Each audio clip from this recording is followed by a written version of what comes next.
राजस्थान समेत पूरे देश के अंदर नेशनल हाईवे पर अभी भी मजदूर हैं, उनका पैदल पलायन जारी है। लॉकडाउन में विदेश से आने वाले लोगों और कोटा से पढ़ रहे बच्चों को सरकार ने व्यवस्था कर घर पहुंचा दिया, लेकिन श्रमिक और मजदूर वर्ग आज भी सैकड़ों किलोमीटर दूर पैदल ही अपने घर जाने को मजबूर है।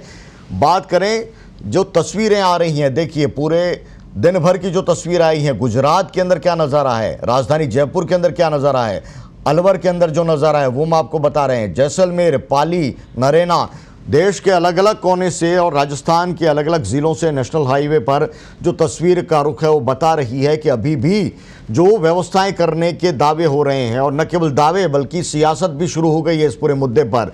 लेकिन जो ज़मीनी हकीकत है वो ये कि हज़ारों किलोमीटर का सफ़र तय कर मज़दूर हैं वो मजबूर हो रहे हैं अपने घर पर इसी रूप में लौटने के लिए, क्योंकि उनकी सुनवाई करने को कोई तैयार नहीं, और जो सियासत हो रही है उसके आगे सिस्टम पर निगरानी करने के लिए कोई तैयार नहीं, क्योंकि तमाम नेता हैं वो सियासत में लग गए हैं।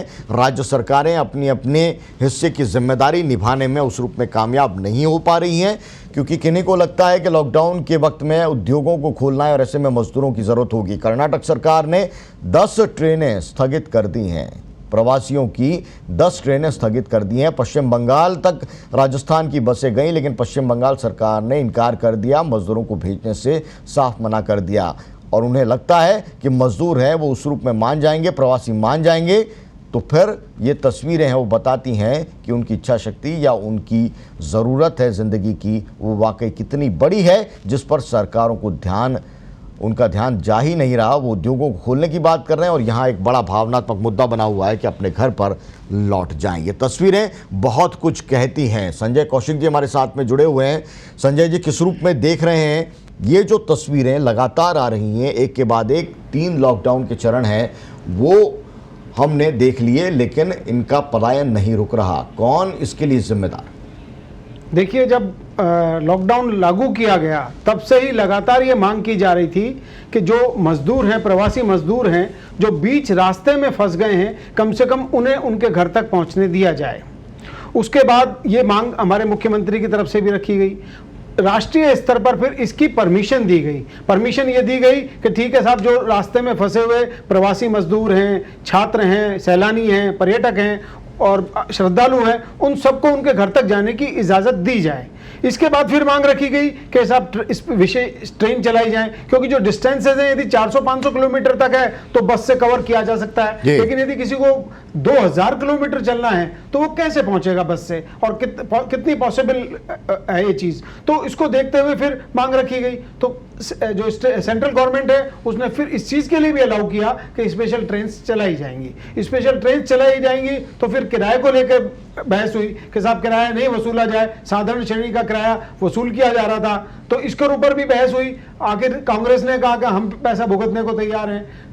अल्टीमेटली जब ये सब काम हो गया उसके बाद भी यदि हम सड़क पर मजदूर, प्रवासी मजदूर पाते हैं तो ये लगता है कि एडमिनिस्ट्रेटिव फेल्योर है, बिल्कुल फेल्योर है। क्योंकि डिस्ट्रिक्ट एडमिनिस्ट्रेशन क्या कर रहा है, किसी ना किसी डिस्ट्रिक्ट के थ्रू ही तो वो एक डिस्ट्रिक्ट से दूसरे डिस्ट्रिक्ट में पहुंच रहे हैं। वहां क्या उनकी समस्याओं को नहीं देखा जा रहा, क्यों नहीं? अब हकीकत यही है कि जो प्रवासी मजदूर हैं वो पढ़े लिखे कम हैं। जो पढ़े लिखे लोग थे उन्होंने अपने आप को ऑनलाइन रजिस्ट्रेशन भी करा लिया। तो ये जो डिस्ट्रिक्ट एडमिनिस्ट्रेशन है या स्टेट गवर्नमेंट है उसको देखना होगा कि इन मजदूरों को समझाया जाए, इनको बताया जाए कि आपके लिए बसें हैं, आपके लिए ट्रेन है, आपके घर तक पहुंचाने के लिए, आप पैदल क्यों चल रहे हैं। पाली में वाकई लॉकडाउन के चलते काम धंधा है वो ठप पड़ा है, और ऐसे में बाहरी राज्यों के अटके हुए श्रमिक हैं वो अपने गंतव्य पर लौट रहे हैं, और आदेशों का जो पुलिंदा है, जिस रूप में रोज़ नए आदेश बदल रहे हैं, इन लोगों तक जानकारी पहुंच जिस रूप में रही है, और उसके बाद में भी स्थितियां स्पष्ट नहीं होती हैं, पैदल है वो यात्रा करने को मजबूर हैं। संजय जी,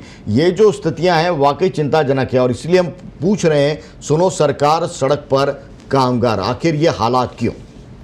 देखिए, मुझे जो लगता है 2 तरह के मजदूर हैं। एक प्रवासी मजदूर तो वो हैं जो किसी ट्रेन से पर्टिकुलर स्टेशन तक पहुंच गए, शायद ऐसा तो नहीं कि उनके लिए वो व्यवस्थाएं नहीं हो पाई कि उनको उनके कंसर्न डिस्ट्रिक्ट तक ले जाया जाए, या तो ये मजदूर हैं। दूसरे मजदूर वो हैं जो बीच रास्ते में फंसे हुए थे और उनको पास सूचनाओं का अभाव है, उनको पास कोई ऐसी साधन नहीं था कि जिससे कोई ये बता सके कि उनको फलाने जिले में जाना है या उस जगह पे जाना है और उसके लिए क्या साधन एडमिनिस्ट्रेशन मुहैया करा सकता है। मैं आपको यही बताने की कोशिश कर रहा था कि पहले भी ऐसा हुआ है कि मजदूर रात के टाइम पर जब पुलिस नहीं होती थी तो पैदल चलते थे। अब तो आपने दिन की तस्वीरें दिखाई हैं कि दिन में खुलेआम मजदूर जो है सड़क पर निकले हुए हैं हाईवेज पर और पैदल चल रहे हैं। इसका मतलब यह है कि उनके पास सूचना का अभाव है। उनको यह बताया जाना जरूरी है कि आप जहां हैं वहां से आपको बस मिल सकती है, आपके घर तक पहुंचाया जाएगा। ऐसी व्यवस्था सरकार ने कर रखी है। ये इतना बड़ा गैप क्यों है, कम्युनिकेशन गैप क्यों है? कम से कम डिस्ट्रिक्ट कलेक्टर को ये करना चाहिए कि कंसर्न पुलिस स्टेशन में ये इन्फॉर्म करे कि जो भी जहां है उनको वहां रोका जाए और डिस्ट्रिक्ट हेडक्वार्टर्स पे कांटेक्ट किया जाए और यहां से उनको साधन प्रोवाइड किया जाएगा उनके कंसर्न डिस्ट्रिक्ट तक पहुंचाने का। ये ऐसा अभाव क्यों हो रहा है सूचना का? और इसको राजधानी स्तर पर भी देखा जाना चाहिए। तमाम कलेक्टर्स को, एसपीज को ये इन्फॉर्म किया जाना चाहिए कि उनके डिस्ट्रिक्ट में यदि कोई भी इस तरह मजदूर पाया जाएगा तो उनकी जिम्मेदारी होगी और उन सबको साधन प्रोवाइड करना ये भी उनकी जिम्मेदारी होगी। इस तरह से जब तक तय नहीं किया जाएगा तब तक ये प्रॉब्लम ऐसे ही रहेगी और लोग सड़कों पर निकलते रहेंगे और ऐसे दौसा वाले हादसे भी होते रहेंगे।